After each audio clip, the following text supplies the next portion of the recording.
Jaya Radha Madhava Kunj Vihari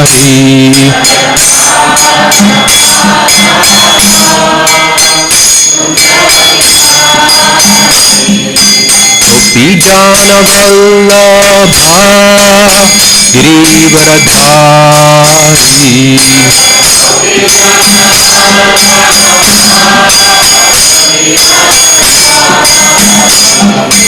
Gopijana Vallabha Girivaradhari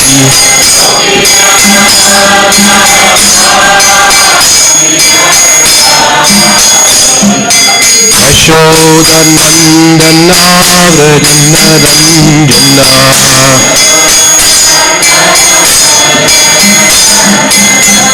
Yashodanandana Vrajanaranjana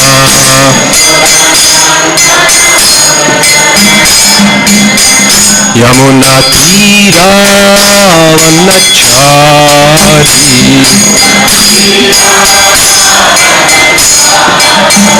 Yamuna Tira Vanachari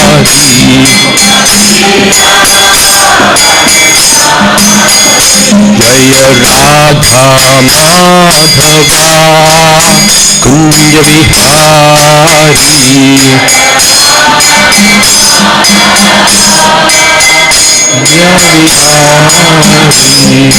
Gopijana Vallabha Girivaradhari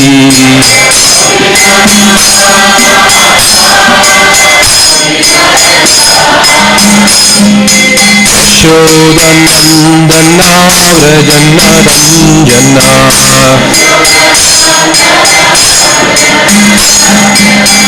Yamuna Tira Vanachari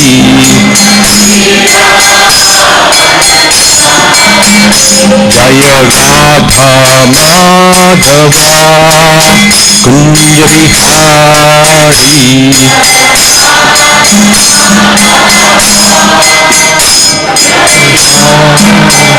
Jaya Radha Madhava Kunj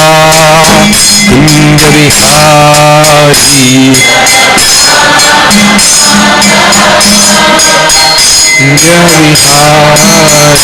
Jaya Radha Madhava Kunj Vihari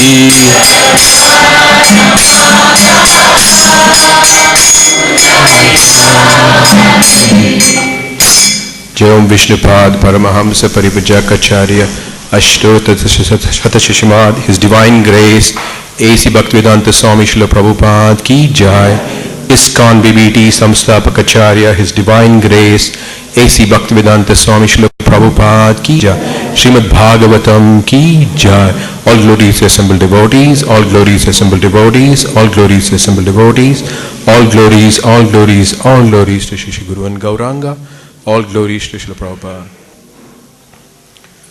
Om Namo Bhagavate Vasudevaya. Om Namo Bhagavate Vasudevaya. Om Namo Bhagavate Vasudevaya. Narayanam Namaskritya Naranchaiva Narottamam Devim Saraswatim Vyasam Tato Jayamudiraye Nashtaprayesha Bhadreshu Nityam Bhagavata Sevaya Bhagavati Uttama Shloke Bhaktir Bhavati Naishtiki. So today we are reading from Srimad Bhagavatam, Canto 8, Chapter 3, titled Gajendra's Prayers of Surrender, Text 31. Tam tadva artam उपलभ्य जगन्निवासः स्तोत्रं निशम्य द्विजै सह स्तुवादिभिः छन्दोमयेन गरुडेन समूह्यमानः चक्रायुधो भग्यमा आशु यतो गजेन्द्रः तं तद्वादार्थमुपलभ्य जगन्निवासः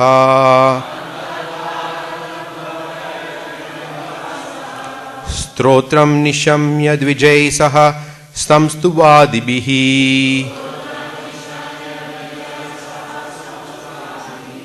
छन्दोमयेन गरुडेन समूह्यमानः चक्रायुधो भग्यमादाशु यतो गजेन्द्रः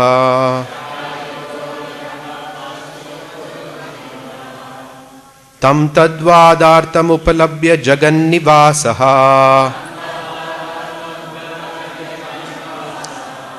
स्तोत्रं निशम्य द्विजै सह स्तुवादिभिः छन्दोमयेन गरुडेन संयुमानः चक्रायुधो भग्यमादाशु गजो गजेन्द्रः तं तद्वादार्थमुपलभ्य जगन्निवासः स्तोत्रं निशम्य विजय सह संस्तुवादिभिः छन्दोमयेन गरुडेन समूह्यमानः चक्रायुधो व्यगमाद आशु यतो गजेन्द्रः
चक्रायुधो भग्यमादाशु गजेन्द्रः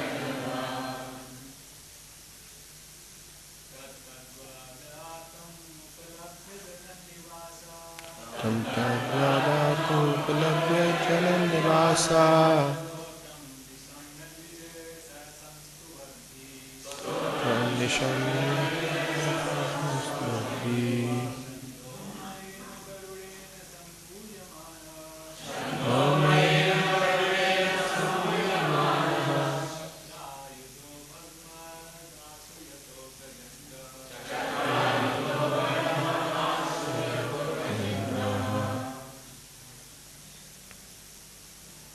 Mataji's.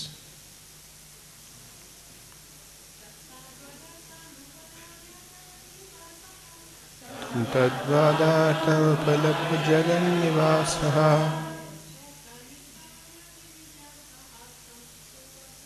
स्तोत्रं निशम्य विजयसहस्रं स्तुवादिभिः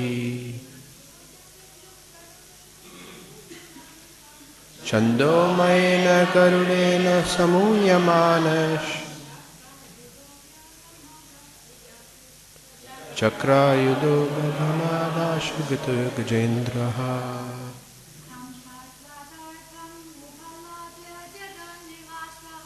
tam tadvadartam vasaha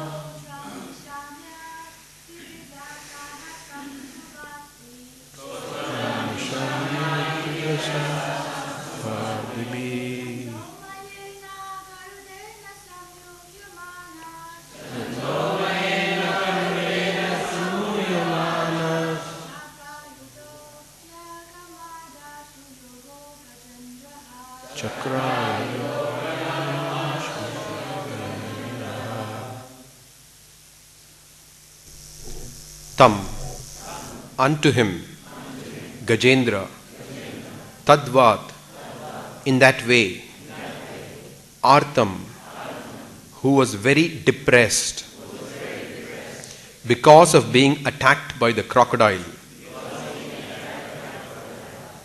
Upalabhya, understanding, Jagat Nivasaha, the Lord who exists everywhere, Stotram, the prayer, Nishamya, hearing, Dvijay, the denizens of the heavenly planets, Saha, with Samstubvadibihi, who were offering their prayers also, Chandomayena, with the speed he desired, Garudena, by Garuda, Samhuyamanaha, being carried, Chakra, carrying his disc, Ayuda, and other weapons like the club, Abhyagamat, arrived, Ashu, immediately, Yataha, where, Gajendraha, the king of the elephants, Gajendra, was situated. Translation and purport by His Divine Grace A.C. Bhaktivedanta Swami Srila Prabhupada. Jai Srila Prabhupada. Translation. After understanding the awkward condition of Gajendra, who had offered his prayers, the Supreme Personality of Godhead, Hari, who lives everywhere, appeared with the demigods who were offering prayers to him.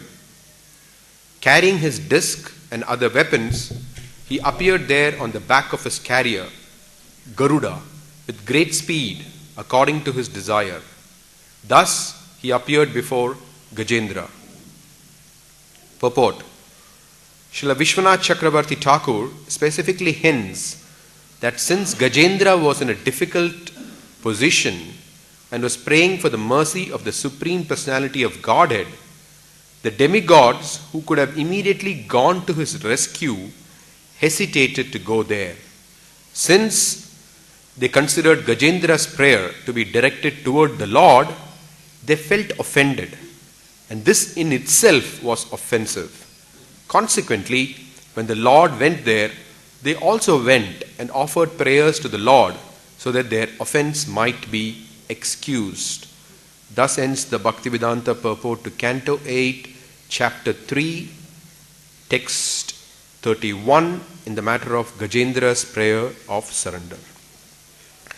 Om Ajnanaatimirandasya Jnananjana Shlakaya Chakshurunmilitam Yena Tasmai Shri Gurave Namaha Shri Chaitanya Manobishtam Sthapitam Yena Bhutale Swayam Rupa Kadamahyam Dadati Swapadantikam Vandeham Shri Guru Shri Yutapadakamalam Shri Gurun Vaishnavamscha Shri Rupam Sagrajatam Sahagana Raghunathanvitam Tam Sajivam Sadvaitam Savadutam Parijana Saitam Krishna Chaitanya Devam Shri Radha Krishna Padan Sahagana Lalita Shri Vishakanvitamscha Nama Om Vishnu Padaya Krishna Preshtai Bhutale Srimate Jayapataka Swaminiti Namine Nama Acharya Padaya Nitai Kripa Pradayine Gorakata Damadaya Nagragrama Tarine Nama Om Vishnu Padaya Krishna Preshtai Bhutale Srimate Gopi Paranadana Dase Iti Namine Nama Om Vishnu Padaya Krishna Preshtai Bhutale Srimate Bhaktivedanta Swaminiti Namine Namaste Saraswate Deve Gauravani Pracharine Nirvishesha Shunyavadi Paschatya Deshatharine Vanchakalpatarubhyascha Kripa Sindhubhya Evacha Patitanam Bhavanebhyo Vaishnavebhyo Namo Namaha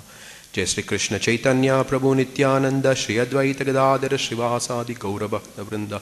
Hare Krishna Krishna Krishna Hare Hare, Hare Rama Rama Rama Hare Hare.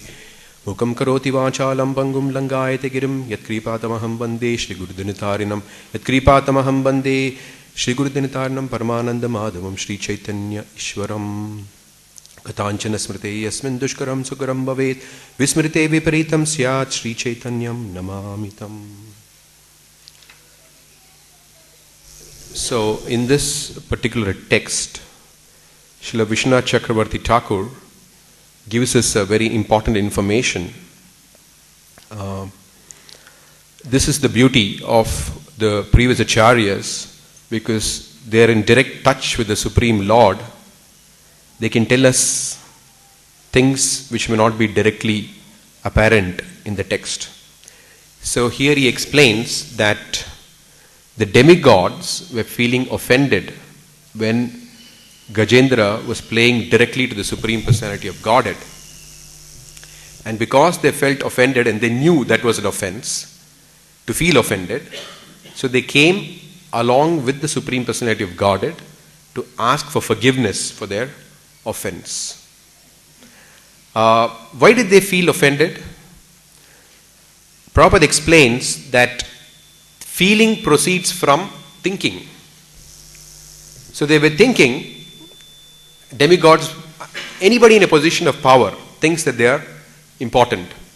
All of us have that experience, that being in this material world, whenever we have any position, we somehow think we are important. And which is a wrong sort of thinking. So from a wrong sort of thinking, wrong feeling comes. So because they were thinking that they are the administrators of the universe, whatever they may have been thinking, but basically it is a material consideration. Therefore, they were feeling offended. So if all of you are familiar that Shukadeva Goswami stayed for 16 years in the womb of his mother because he was afraid of Maya. This is the power of Maya. It's very easy to fall into Maya. So Shukadeva Goswami, such an exalted personality, was also afraid of Maya. So he stayed for 16 years in the womb of his mother. And Krishna had to personally come to assure him that you will not fall into Maya. So then he came out. Prabhupada also set that example for us. Once, I forget the temple in which he was praying, but he was praying in front of the deities. And one of his disciples went up to him after that and asked him, Prabhupada, what did you pray for? Normally it is not appropriate for a disciple to go and ask the spiritual master, what did he pray for? But Prabhupada, considering that the devotee was innocent, he explained, I was praying to Krishna that I may never fall down into Maya. So then we may think, what is Prabhupada's name? A.C. His Divine Grace, A.C. Bhaktivedanta Swami Prabhupada, Abhay Charana Ravinda, one who is fearless. Not only is he fearless, but if we take shelter of him, we'll also become fearless. The person who is fearless is saying that he is afraid of Maya. So how do we understand that? There are two kinds of fear, and there are two distinct types. One kind of fear develops when we are absorbed in Maya. A totally different kind of fear develops when we are absorbed in Krishna consciousness. So there are two types of fear. One kind of fear is the result of absorption in Maya, and the other kind of fear is due to absorption in Krishna consciousness. So when we say Prabhupada is Abhay Charan, and by taking shelter of him, we also become fearless. What does it mean? Because material identification, sense gratification, any concept of material life produces anxiety, fear. Prabhupada is completely free of that. That is what it means when you say the Prabhupada is Abhay Charan. And if we take shelter of Prabhupada's books, he's teaching us how to think. For example, the demigods here did not know how to think, or rather they knew, but they fell into Maya. So what does Prabhupada's books do? They teach us how to think. So if we think properly, we also feel properly and we also act properly. So everything begins with thinking. Therefore Prabhupada said, books are the basis. Because it teaches us how to think. And by thinking in that way, we become fearless because we no longer identify with matter or material energy. So I remember when I was in the university, it's not just the devotees who feel that fearlessness. Anybody who touches Prabhupada's books, reads it, feels fearlessness. So when I was in the university, we had a university bus which would take us to the university. And it would take about 1 hour to get to the university. So I would read the Bhagavatam in the bus. So after a few months, there was a girl sitting behind me who said, "What is it that you keep reading every day? Could I have a look at it? Could I borrow this book today?" I said, "Why not? If somebody is asking for the Bhagavatam, I mean, that's what you want. And somebody is directly asking for it." So I gave her the Bhagavatam. And she read it. And after that she told me, "Look, I'm not ready for this. But whatever it is, this book gives you fearlessness." So I was quite impressed with that even though she was not convinced to take up the process, but nevertheless, just by reading that book, she said, "I like it because I felt fearlessness from this book." So that is the effect of Krishna Katha.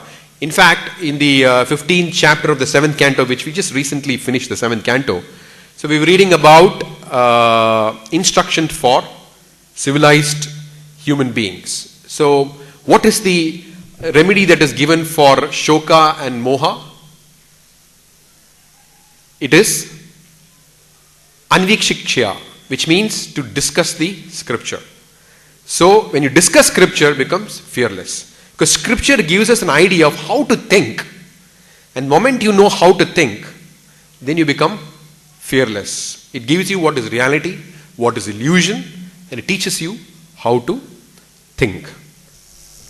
So then when Prabhupada prays, "Please protect me from falling down," that is a different kind of fear. Because as we advance in Krishna consciousness, we become aware of Krishna's energy, the power of Maya. Otherwise we're just ignorant. We just think, "Oh, Maya is one of the energies of the Lord."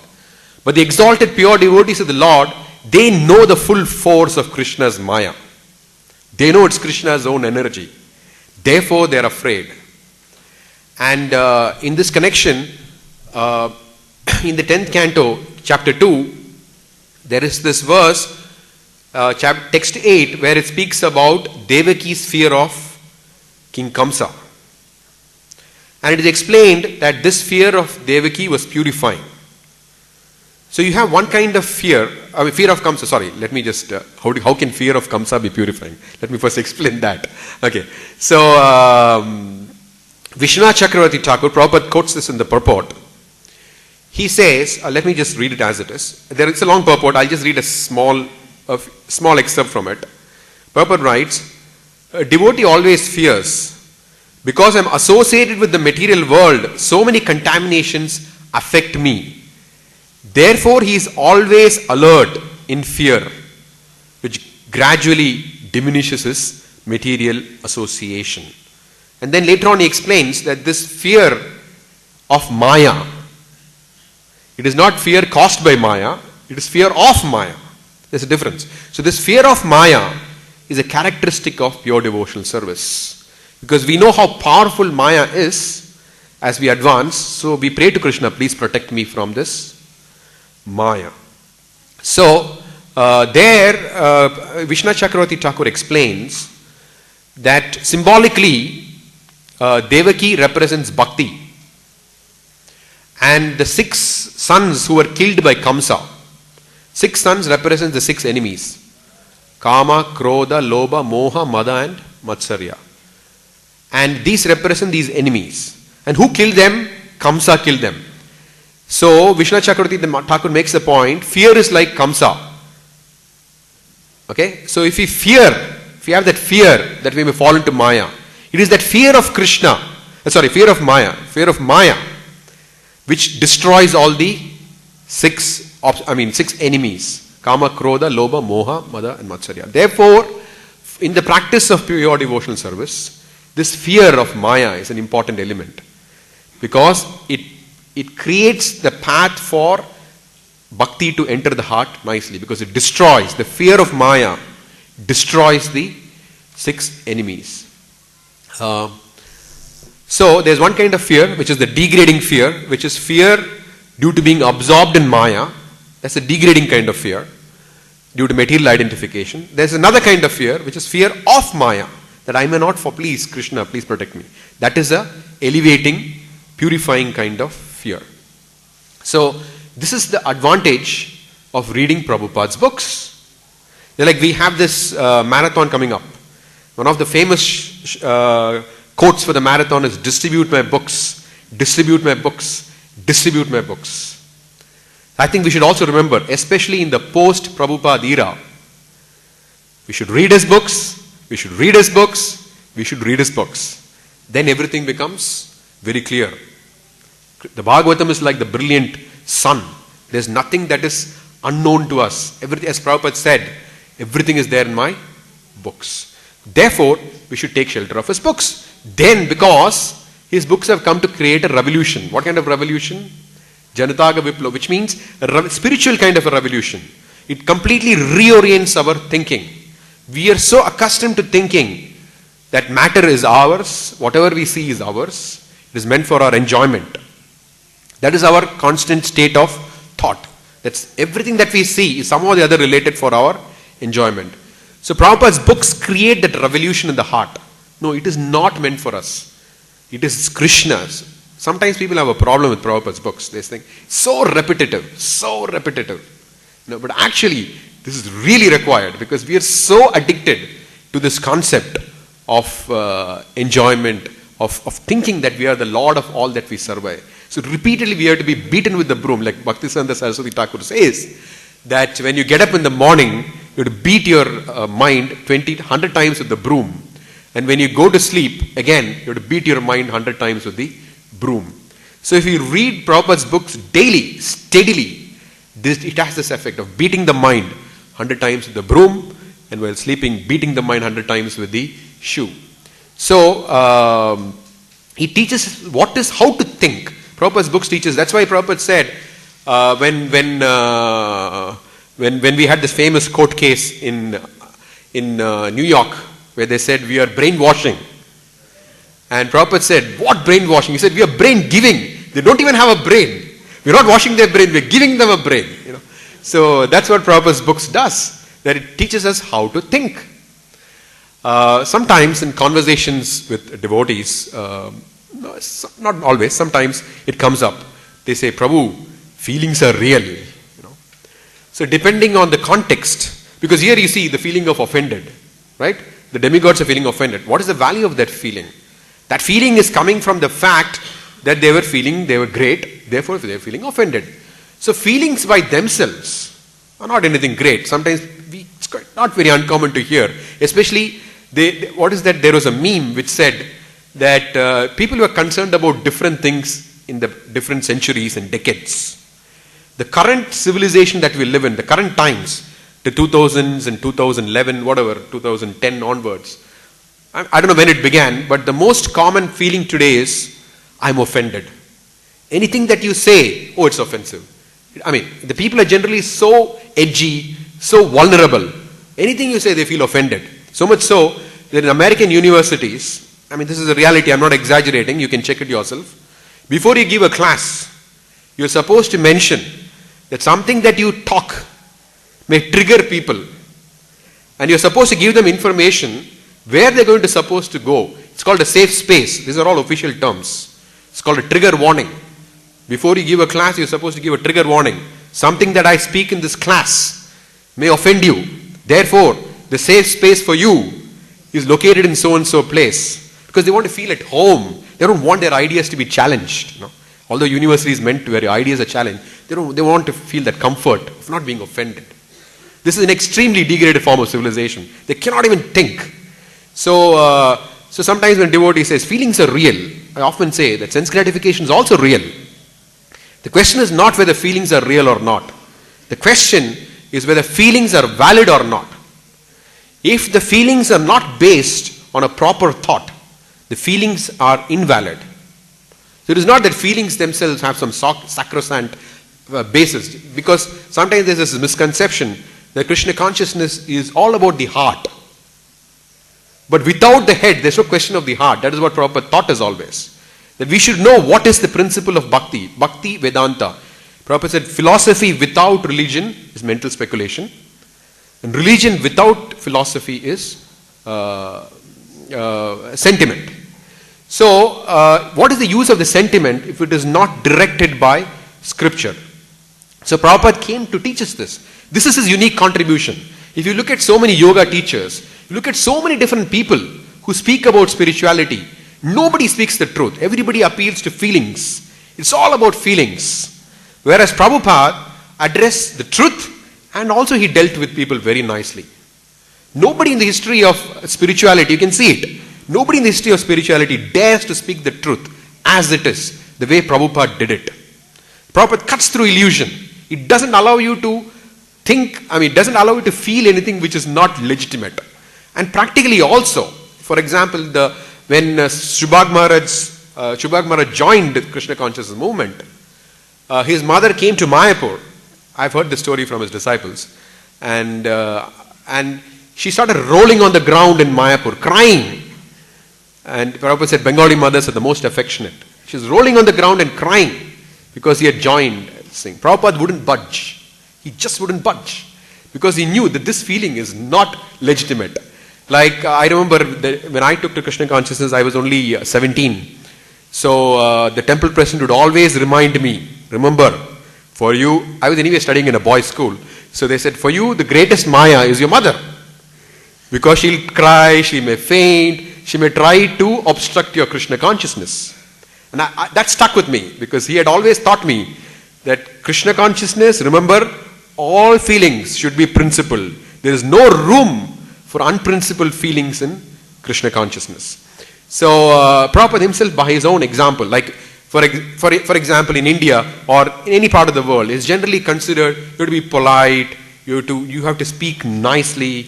But when Prabhupada is talking with Mr. Dr. Patel on the Juhu beach, and he has his idea that everybody should respect all the spiritual people and things. He tries to bring up with Prabhupada. He tells Prabhupada, you're too harsh. When Prabhupada smashes the Mayavadis, he said, I'm not harsh. He said, Krishna is harsh. And Prabhupada gets even more angry. So that is Prabhupada. That is something which really struck me when I took to Krishna consciousness, because I explored a bit of philosophy, quite a bit, and I didn't find anybody who spoke like Prabhupada, because he was directly to the point, uncompromising, no matter what. So this is from this particular verse, this is a very short purport. So I just thought that we have to understand the principle here, which is they got offended. And why did they get offended? Because they were thinking improperly. And so now we may say, okay, can we reset the clock? And because we got already so many things, so many misconceptions, we already got so much pride. It's not that we can reset the clock. We start reading Prabhupada's books. It's all from zero, no more pride. From here onwards, let's lead a perfect life. It doesn't work like that. We already have some pride. Like here in this thing, what does pride lead to? It leads to a fall. Because the moment the demigods are proud, they felt offended. That's why they say pride comes before a fall. And all of us have a lot of pride. I wouldn't say all of us, I'd say many of us, because there are exalted personalities in this room. So, generally when you talk, you say all of us. So I'm sorry for that. So many of us have this, have this pride. It just doesn't go away. Just like they say, habit. The word habit, even if you remove the word H, a bit remains. Even if you remove the word A, B-I-T, bit remains. Even if you remove the word B, still it remains. So that is the nature of habit. That we are strongly conditioned to think that we are great.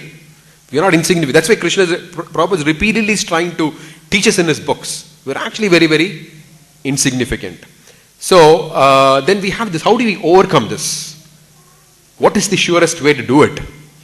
So Bhagavatam again, in the same verse, where it speaks about Shoka and Moha, Anjikshya, For that, the solution is to hear from scripture. What is the solution for pride it prescribes? It says, Damba is Mahat Upasaya, which means by serving the great devotees. By serving the great devotees, you can overcome pride. Then the question comes up, what is a great devotee? Is it because 10 people say so-and-so is a great devotee, is a great devotee?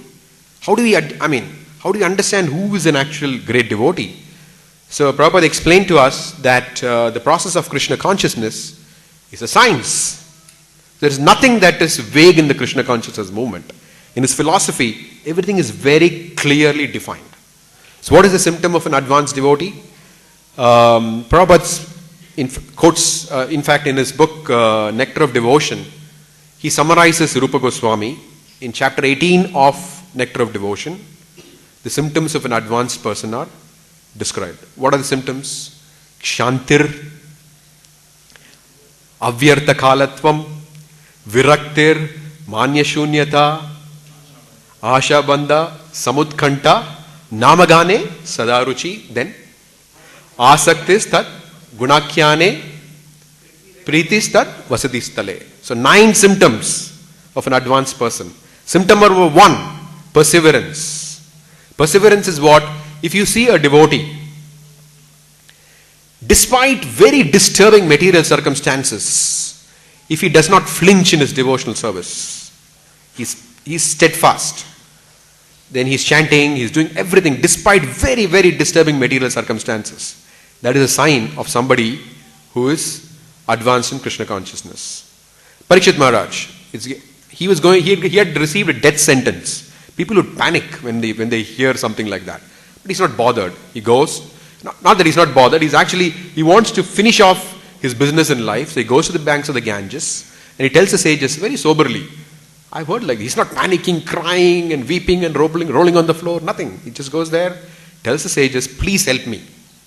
And the Rupa Goswami explains that this is an example of perseverance. Then Avyartha Kalatvam. Avyartha Kalatvam means not a moment is wasted in not serving Krishna. Throughout, always, constantly engaged. I remember I recently went to Vrindavan and one of ISKCON sannyasis was performing an initiation ceremony. And while performing the ceremony, he just said it, that between one devotee receiving a bead and another devotee receiving a bead, there is time for one chanting of the Hare Krishna mantra. And Prabhupada told us not to waste the human form of life. So all of you please chant one mantra between each.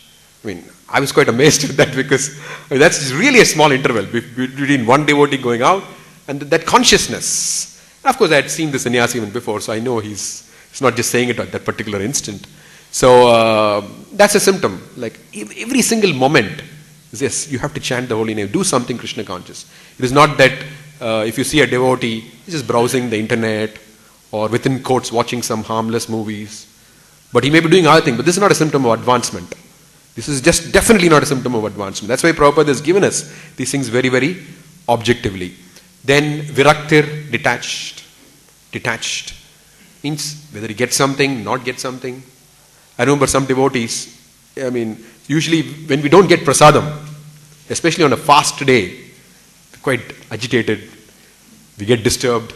But I've seen some devotees, really exalted devotees. Once I remember one devotee came, prasadam and finished. He just came, he said, oh, it's Krishna's mercy, and he just continued chanting. It's detachment. Definitely a sign of detachment. And then Manya Shunyata means completely free from pride. They should actually be seen. For example, Srila Gopiparandan Prabhu was my Siksha Guru, who left this world in 2011. He's arguably one of ISKCON's greatest Sanskrit scholars. And Prabhupada himself said, I'm not a Sanskrit scholar, but Prabhupada did know Sanskrit very well. But he gave some tasks to his disciples who were scholars. So once I was there when one devotee from Russia came and Gopiparandan Prabhu asked the father, what is the child's name? So it was a girl, and the father said, her name is Krishna Dasi. And he said, oh. I said, in Sanskrit, you don't give a name like Krishna Dasi for a girl child. And this Russian, because it's not a female name, because Krishna comes in before. And then immediately, this Russian devotee said, we gave that name because Prabhupada gave one of his disciples the name Krishnadasi. And I remember that expression. The moment Gopi Parandapu heard it, he said, oh, if Prabhupada said that, that must be right, that's it. So that is called Mani Shunyata, where even though you may be very great in material estimation, even though you may be a great scholar, but the moment he heard Prabhupada did it, he said, oh, then it must be fine. So that's an example of Mani Shunyata. Then you have Asha Bandha, which means great hope. And Prabhupada in his summary, he calls it hope against hope. It's called great hope. Not hopeless hope. It means great hope. Hope against hope does not mean hopelessness. Hope against hope means great hope. That I have no chances, but still I have hope. That's called great hope. Then you have Asha Bandha, Samutkanta. And Prabhupada translates the word Samutkanta as complete eagerness, not just eagerness. Complete eagerness to achieve the mercy of the Lord. Then Namagane Sadaruchihi, which means you can always see that devotee is chanting. That means not just sometimes you may see sometimes devotees, they may chanting at 7 o'clock in the night or whatever, or late in the night. You may think, oh, Namagane Sadaruchi. But maybe he's finishing his rounds.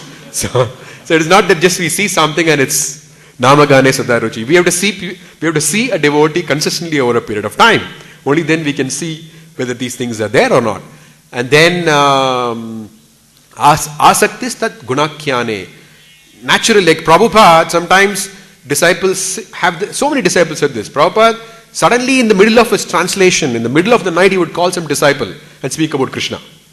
Just randomly. So that is extreme eagerness to describe the glories of the Lord. And Pritistat Vasatistale, which means extremely attached.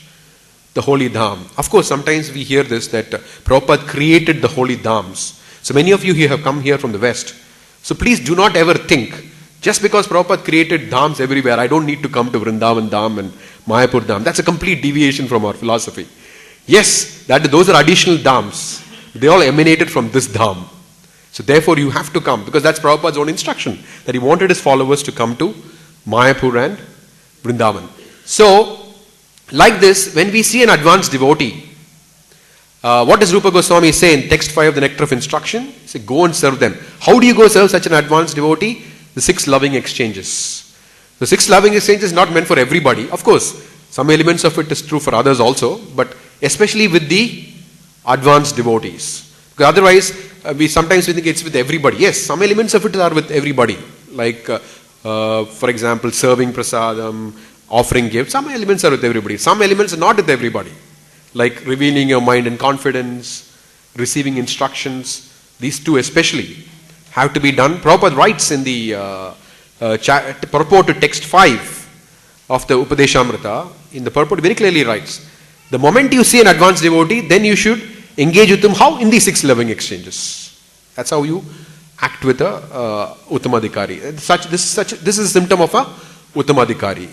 And therefore, and of course there's one more criteria which is mentioned in the qualifications of Uttamadhikari in the Nectar of Instruction, which is Nindadishunyam, which means he's not interested in criticizing unnecessarily. So you may say, okay, Prabhupada criticized, but he criticized illusion. He did not criticize unnecessarily. He was not a critical person. He was interested in teaching what is truth and what is illusion. So for that he said we should always discriminate between truth and illusion. We should always be very critical of anything that is against pure devotional service. That we have to be. But this criticism means unnecessary criticism, just not interest, gossip. That's what it means. So that's another symptom of an advanced devotee, that he is not interested in gossips and these kinds of trivial time wasting things. So how do we how does pride go away when we serve these devotees? Number one, we see how they are very humble and we want to become like them. And second is, when we subordinate ourselves to a great devotee, it takes a beating on our false ego. We are to do menial service. So in both ways, we are benefited.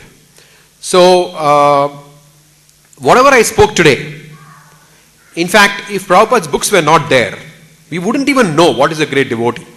Because in India, anybody who goes to a temple of Krishna, anybody who rolls on the ground, who cries when hearing about Krishna is a great devotee. Right? But that's the general, I've lived in India, so I know that, when sometimes my parents or others say, oh, this so-and-so is a great devotee. What does it mean? Just, they don't know what it means to be a great devotee. Whereas our acharyas have presented it very, very scientifically. This is what it is. This is what it is not. So that is the meaning of the parampara, because they are very clearly interested in distinguishing the truth from illusion. So just like the book can make you think properly, the living books, the Bhagavatas, they are the living books. They can also make us think properly. Therefore, we should be ready, always eager to take the association of the book Bhagavatam and the person Bhagavatam. When we do these two things, everything follows. What do the books tell? They tell us to chant, they tell us to render service, so many things they teach us. Similarly, the book person Bhagavatam also teaches us the same things. So by this combination of the book Bhagavatam and the person Bhagavatam, then our life will become a complete success. So especially all these things, in the post-Prabhupada era, we have to be very careful about how we practice Krishna consciousness. Because today we have so many books, people speak from everywhere, practically from outside Prabhupada's books, within the broader range of Gaudiya Vaishnava scriptures, then they speak from outside sources. It is a Kumbh Mela of ideas other than Prabhupada's own books. So how do you distinguish what is right, what is wrong?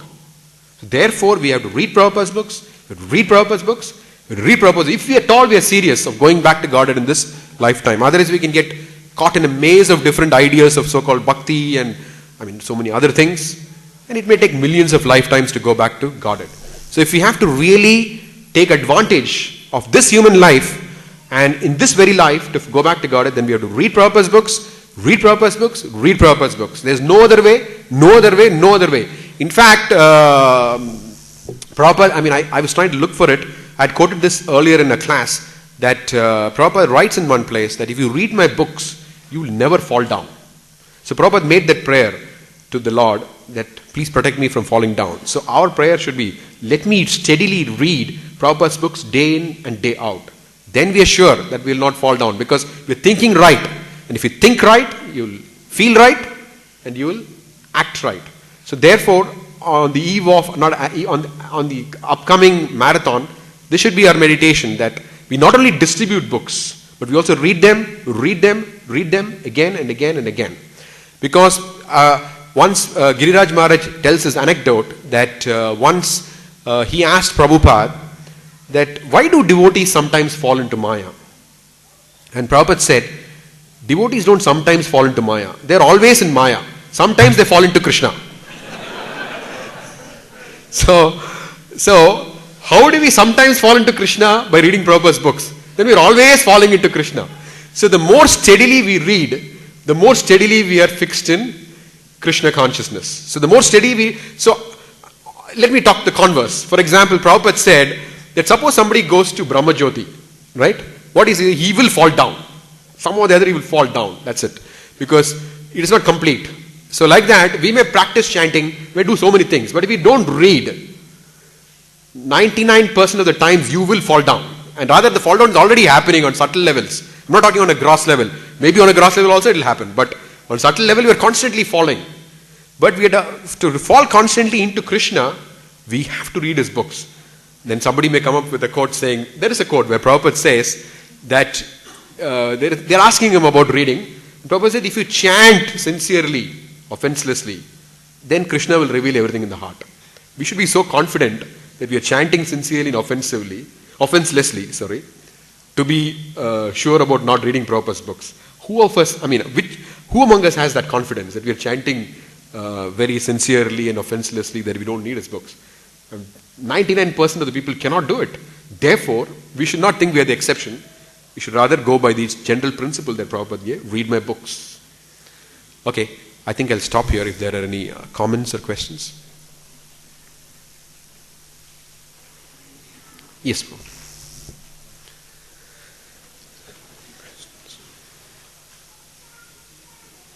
Yes.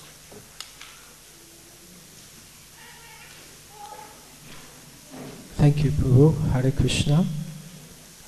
I have a question regarding, you mentioned the term post-Prabhupada era.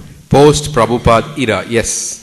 Can you please share with us the source of this terminology? Oh, post-Prabhupada era. That's just a standard English usage for saying post-Prabhupada era in the sense that he's not physically present with us. So ISKCON after Prabhupada is usually referred to, even within ISKCON circles, as the post-Prabhupada era. This is the first time I've heard this terminology, and I've been around ISKCON a little while. You can see in some of the ISKCON communications journal. From what I remember, it is there in one of those articles. Okay. I humbly would like to propose an alternative. Yes. Era of Srila Prabhupada's post-manifest Leela. Sure. Because I believe Prabhupada is still present with us. Yes. It's not post-Prabhupada. Prabhupada is here. Yes. I mean, thank you for the correction. I mean, I didn't explain it, but what I meant was that sometimes it is difficult to use a long terminology, but what he's saying is right, that Prabhupada continues to be the main person in ISKCON. Both the disciples, gurus, the grand gurus, everybody follows Prabhupada. So therefore, he is the founder Acharya. I mean, the primary Siksha Guru, whose instructions everybody follows. In that sense, also he is the only person that all ISKCON members unconditionally surrender to. Everybody else, including the Guru, is a conditional surrender, because as long as they follow Prabhupada, the moment they don't follow Prabhupada, they don't follow. So in that sense, Prabhupada's position is unique. He is the only person presently and in future to whom all ISKCON members unconditionally surrender to. Is that clear? In addition to the Shiksha, which I fully agree with you 100%, that Prabhupada's Shiksha is the primary Shiksha we're all following, and Prabhupada is present in that Shiksha. Yes. Prabhupada said, if you want to know me, read my books. So Prabhupada is present in that Shiksha. In addition, I perceive, and I think others may also, you can share your feelings on this also, is that Prabhupada is also present in other ways in addition to his Shiksha. For example, one sannyasi during Prabhupada's manifest Leela, Prabhupada asked, who will go to Japan? And no one was willing to go. And then this one sannyasi, Sudama Maharaj, he volunteered, I will go to Japan. And Prabhupada had said, anyone who goes to Japan, I will personally take them back to Godhead. So then Sudama Maharaj went to Japan, and after some time, Srila Prabhupada left the planet, and Sudama Maharaj fell away from strict practices of devotional service, stopped following regular principles, and left the association of devotees. But then he got cancer or some terminal disease, and he was getting ready to leave his body, and he had started endeavoring to follow Krishna consciousness again, and he left his body, and his mother was there when he left. And his mother contacted devotees and told them the story, that just before leaving his body, he opened his eyes wide and said, Srila Prabhupada, you've come! And then he gave up his body. There you go. Yes, you brought up a very important point. Since that was not directly related to my class, I didn't bring it up. But yes, Prabhupada is an active presence in the life of several members of ISKCON. In fact, there is a difference between Ritvikism and a relationship with Prabhupada. Ritvikism just says that you are a Diksha disciple of Prabhupada. But that does not mean that people do not have relationship with Prabhupada. In fact, many devotees have tangible relationships with Prabhupada. Prabhupada reciprocates them with them in various ways. So I definitely, do in my own life. I've seen that happen several times. That Prabhupada actually reciprocates in several ways. So Prabhupada is definitely an active presence in everybody's life. And apart from the Siksha aspect where we get inspiration, he also reciprocates in innumerable ways with his devotees. So thank you for clarifying that. Yes. Can we leave this terminology post? I will give it up. Okay. Thank you. Hare Krishna.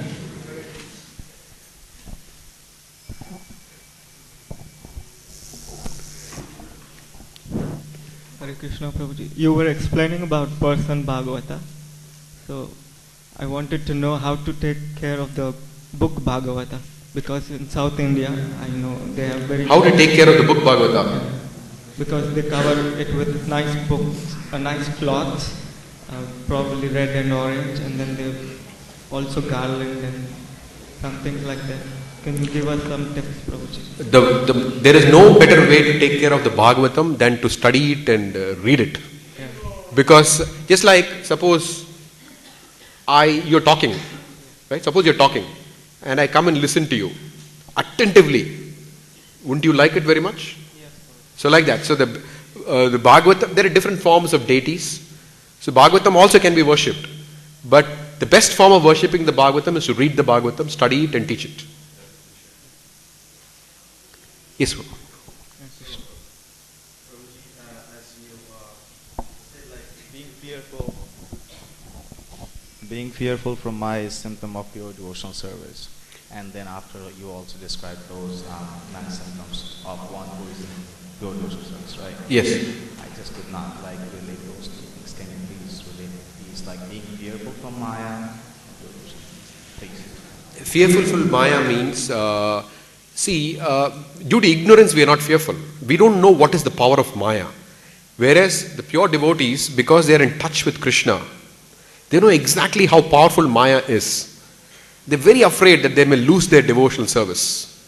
In that sense, that is the sense of fear that they have. So anyone who is fearful, maybe like a one-day, just feel like you take it as a Pure devotee, yes. Pure devotee, see, that's why I distinguish between two types of fear. Like for example, suppose we are attached to something. Okay, then we fear losing it. We may have variegated types of fear. This thing what we may be attached may get modified, we may lose it, it may get destroyed, all kinds of things can happen to what we are attached to. Therefore, we develop a sense of fear. That is due to that because we are trapped in Maya, we thinking it is ours and we are identifying with it, therefore that kind of fear is miserable. It is an entangling fear. Whereas this fear is purifying fear. I don't want to fall into Maya. I want to always remain in devotional service. So I'm very, very careful while dealing with Maya. That's a purifying kind of fear. One is transcendental, one is material.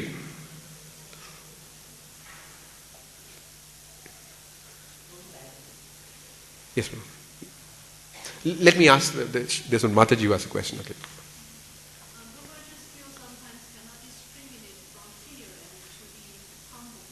Pardon?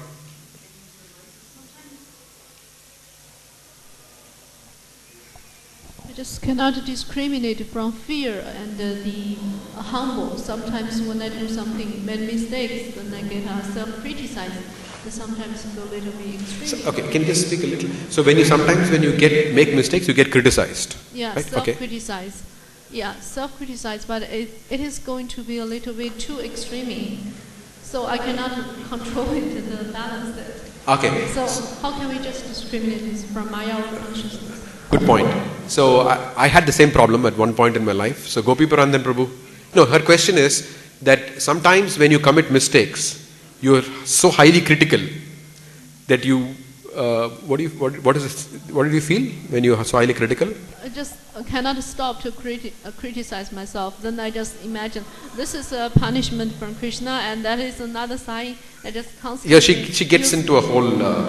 Use the imagination. I mean, yeah, kind of a depressed kind of mode. Gopi Prandapu once, I asked him the same question that I'm so highly self-critical, so what do I do about it? Sometimes I feel paralyzed by self-criticism. So he told me, that's because you're thinking you're too big. He said, he said, that's because you're thinking you're too big. So you're feeling so self-critical. So he said, we should understand that we are insignificant. We can be easily overcome by Maya. So, because we have been easily overcome by Maya, we should think we are insignificant. Let me just continue. Krishna will protect me. So because we think we are something, then we become so self-critical that we get depressed. So we should first of all change our pattern of thinking. So the feeling of depression is coming from a wrong thinking. So the right thinking should be, we are anyway insignificant. We are prone to fall down. So let me tightly hold the lotus feet of Krishna. It's just normal. It's just normal. Well, if you think it is normal, that's also abnormal. If you shouldn't think it is normal. No. I mean, It is expected. It is expected. It's expected. Yes, expected. But we should. It is something which can be overcome. That we should be sure. It is expected, but not something we should neglect. We should constantly strive to overcome. If you look at the Bhagavad Gita, 31st verse, purport, if you look at the end of it, Prabhupada writes that in the beginning stage of Krishna consciousness, one may not faithfully execute the injunctions of the Lord. But one should not become hopeful or resentful of this principle. But one should go on with full enthusiasm. So he writes there very clearly that even if you are failing, still your enthusiasm should be there to go on. One should not feel like Prabhupada himself is giving the assurance. So what more do we need? Thank you for the invitation. Yes. Since it's 9 o'clock, if those of you who want to go can go. Those who would like to stay can stay. I mean to say that Lord Krishna is the carrier Garuda, Brahma is the carrier, that's a swan, and Maheshwara is the bull to move anywhere. So Lord can manifest at any time, any place, anywhere, as sweet as he wants. So what is the need of that carriers? God can manifest in himself. Oh, God can manifest in any form. Why does he need a carrier? Why needs a carrier? It's his pleasure. It's a pleasure pastime. Garuda also gets an opportunity to serve. Just like Krishna is Atmarama. Why does he need the gopis? Why does he need anything? It is just to increase his pleasure. Prabhuji, if there is no alternate, then people think that I need these things. That if he has the quality to move anywhere at any time and at any place, so why these alternates are working for Krishna? I don't understand. Pardon? Alternate? If there is nothing, if there is any alternate, then we need something.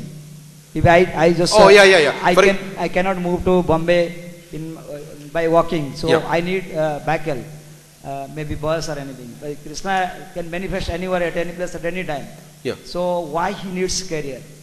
He doesn't need a carrier. This swan. It's not that he needs a carrier. He uses a carrier. That's all.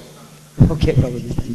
So it is, Prabhuji, you said nice, but you say that devotee is always in Maya. Is it not possible that devotee is just like a lotus flower, what cannot touch the... That's a perfect devotee. That's a perfect devotee. It seems like that he is in Maya, he may not be in Maya. No, that is for perfect devotee. Normal devotees are not like that. I mean, not normal, but regular devotees are not like that. Hare Krishna. Thank you very much. Hare Krishna.